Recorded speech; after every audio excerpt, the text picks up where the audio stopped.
जिसको भटकना है, जिसको पहुंचना है, ये सब काम जवानी में होता है। क्यों? बचपन में मन अपने बस में नहीं रहता, बुढ़ापे में शरीर अपने बस में नहीं रहता, लेके बचा क्या बचा फिर? जवानी। ये जवानी ही है जो सब कुछ करने के लिए बनाई गई है। आपको उदाहरण देता हूं, ये किसका पुष्प है? दिखाई देता ना? दूसरा प्रश्न, ये अभी कली है कि मुरझा गया है? कहिए, मुरझा गया है? कली है? नहीं, खिला हुआ है। ना कली ही है ना मुरझाए हुआ है। क्या ये कली रहता तो भगवान पर अर्पित किया जाता? कहिए, नहीं। 4 दिन बाद जब ये मुरझा जाएगा तो क्या भगवान पे चढ़ाने लायक रहेगा? कहिए, नहीं। 4 दिन पहले जब ये कली था तो इसका बालपन था, बचपन। 4 दिन बाद जब ये मुरझा जाएगा तो इसका बुढ़ापा आ जाएगा। और आज इसकी जवानी है, जवानी में है तो भगवान के चरण में आकर के बैठ गया है। दर्शन करिए, बैठा है कि नहीं बैठा है? ये प्रसंग कहता है कि परमार्थ करने के लिए, सत्कर्म करने के लिए जवानी सर्वश्रेष्ठ अवस्था है। बुढ़ापे में करेंगे, ठीक रहेंगे तब न करेंगे। हम भैया जब कथा प्रारंभ किए तो बहुत लोग मिले, कहते थे महाराज अभी से साधु आ गए आप, हम इतना परेशान हो गए सुनते सुनते।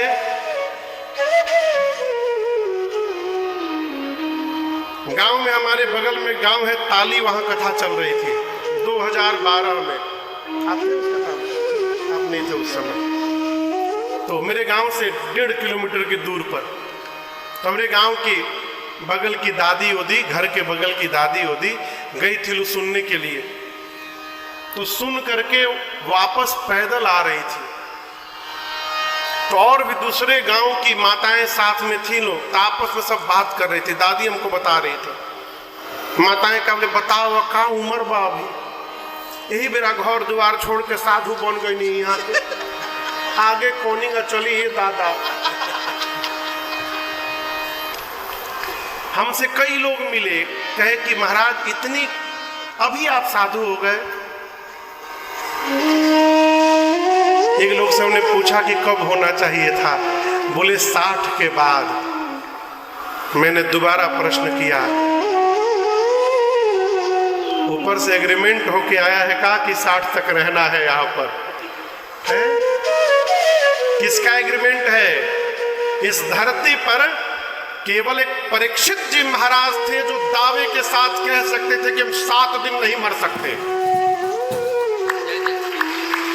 केवल एक परीक्षित जी थे जो कह सकते थे कि हम 7 दिन के भीतर किसी कीमत पर नहीं मर सकते, क्योंकि उनको पता था कि 7 दिन बाद तक्षक नाग डसेगा और मैं मरूंगा। उनके ऊपर छोड़कर कोई नहीं दावा कर सकता। प्रातः स्मरण पूज्य श्री गीता कुटीर हरिद्वार भिक्षु जी महाराज कहते हैं, कोई भरोसा नहीं, आज कर और आज करे सो अब तुरंत करिए।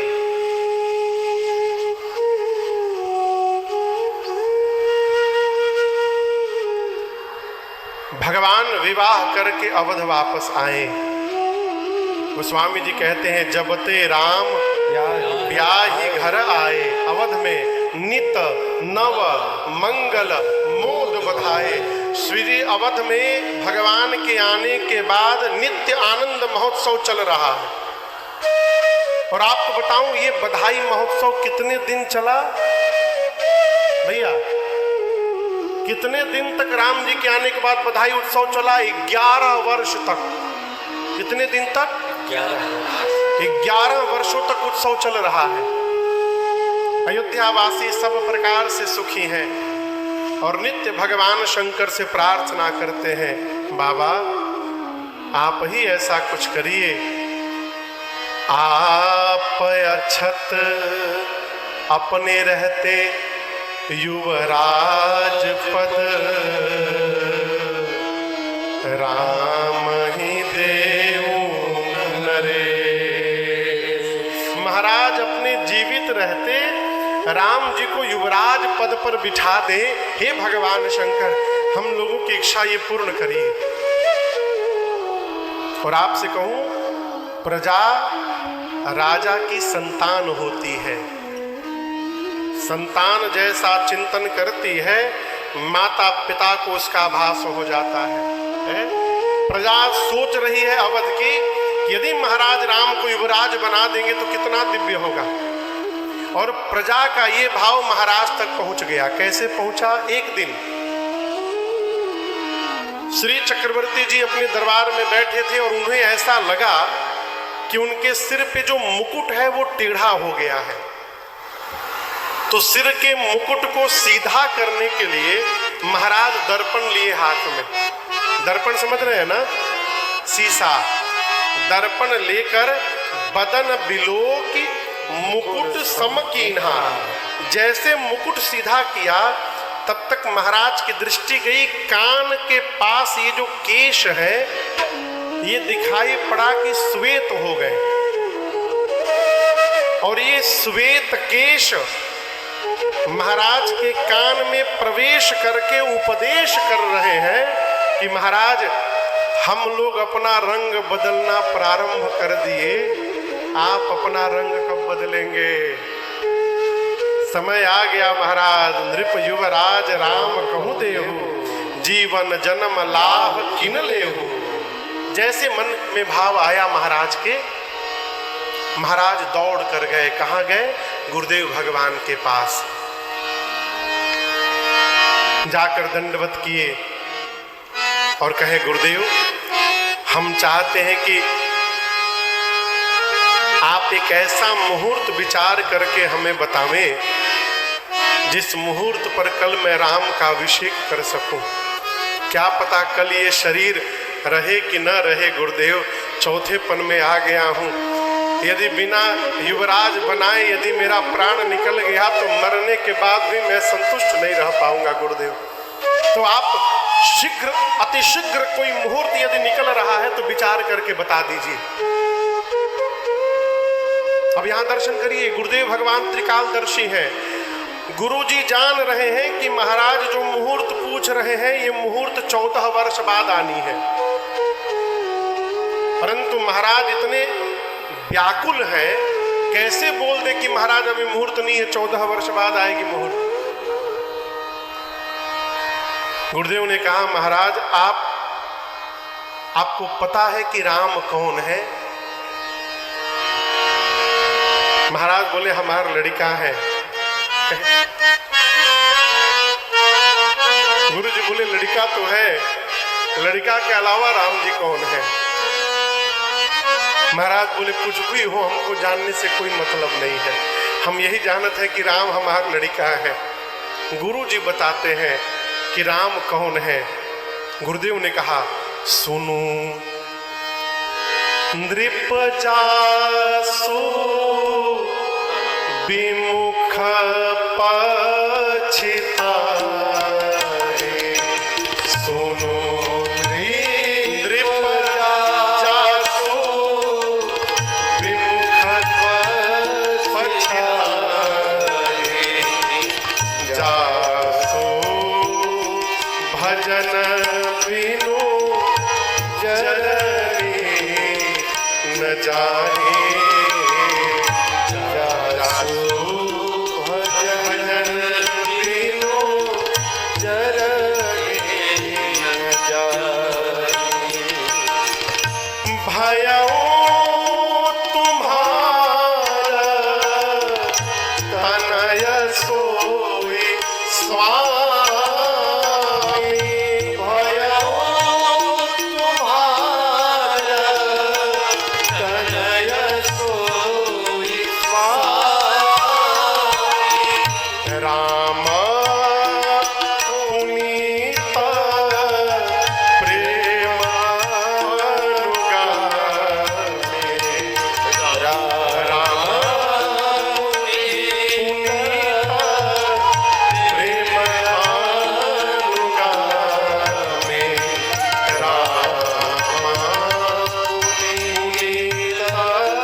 का पश्चाताप कभी समाप्त नहीं हो सकता।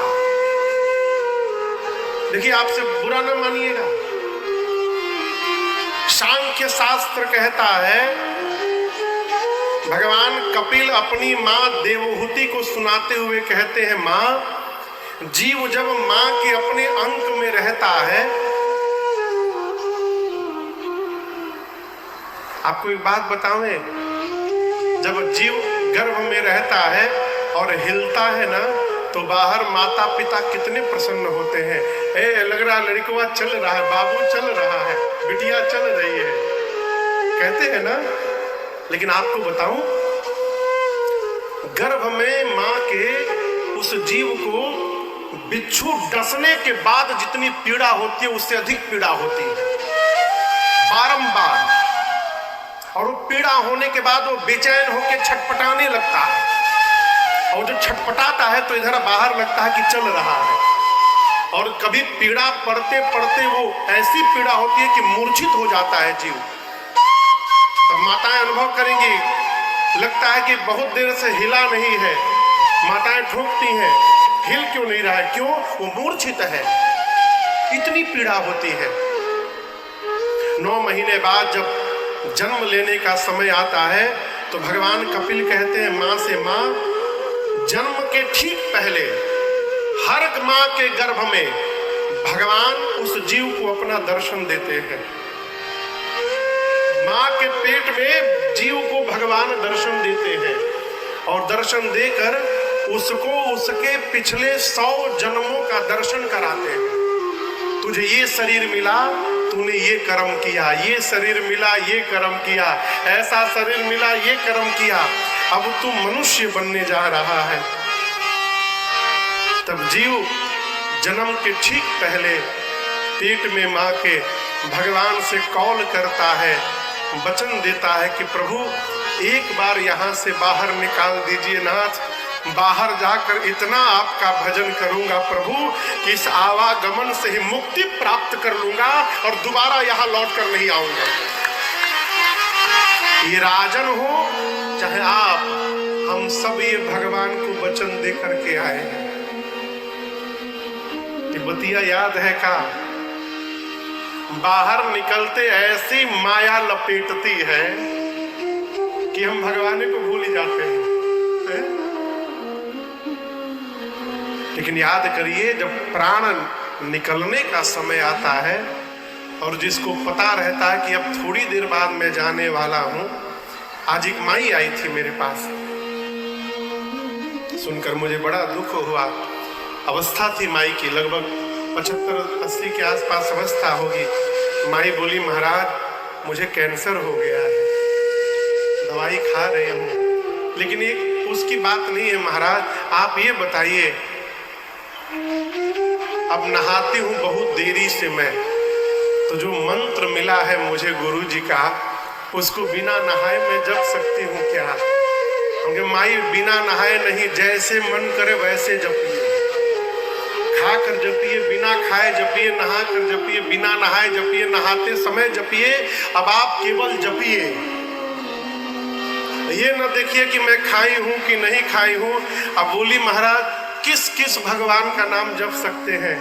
मैंने कहा, माई जिस भगवान की याद आ जाए उसी भगवान का जपिए, कोई अंतर नहीं है। क्यों कह रहा हूं? जिसको पता चल जाए कि कुछ समय बाद जाना है, उसको अपना पूरा जीवन दिखाई पड़ता है, और उस समय पता चलता है मैंने क्या पाप किया, क्या पुण्य किया। पुण्य करने वाला तो आनंद में रहता है, परंतु जो नहीं कर पाया वो पश्चाताप करता है। उसी के लिए कहते हैं कि मन पछतई है अवसर बीते, अरे मन पछतई है अवसर बीते। वही गुरुदेव भगवान कहते हैं, महाराज जिससे विमुख हो जाने के बाद जीवन का पश्चाताप समाप्त नहीं हो सकता, जिसके भजन के बिना हृदय का ताप मिट नहीं सकता। महाराज पूछे, आप किसकी बात कर रहे हैं गुरुजी? गुरुदेव ने कहा, महाराज भयऊ तुम्हारा तनय सोई स्वामी। मैं जिसकी बात कर रहा हूं वही जगत का स्वामी महाराज आपका बेटा बना हुआ है, राम है। भयऊ तुम्हार तनय सोई स्वामी। महाराज पूछे कि जगत का स्वामी मेरा बेटा कैसे बन गया? गुरु जी उत्तर देते हैं, राम पुनीत प्रेम अनुगामी। राम जी पवित्र प्रेम के अनुगामी हैं। अनुगामी समझ में आ रहा है? अनुगामी किसको किसको समझ में आ रहा है? कोई बात नहीं, अब सुनिए। अनुगामी का अर्थ है पीछे पीछे चलना। अब समझ में आया क्या बहनों? ना बुझाई। अनुगामी मने पीछे पीछे चलना। गुरुजी ने कहा राम पुनीत प्रेम अनुगामी। राम पवित्र प्रेम के अनुगामी है। फिर कहता हूं, ज्ञान यदि होगा आप राम के पीछे दौड़िएगा, प्रेम यदि हो गया राम जी आपके पीछे दौड़ना प्रारंभ करेंगे। प्रेम करिए भगवान को, कुछ न करिए, प्रेम करिए। कैसे प्रेम करें महाराज? अपने जैसा प्रेम करिए, अपने जैसा प्रेम। प्रेम यदि हो गया ना, इसी जीवन में भगवान मिल जाएंगे। अगला जीवन नहीं लेना पड़ेगा, इसी जीवन में। अरे वो तो ढूंढ रहे हैं कि कोई प्रेम करे कि हम दौड़े।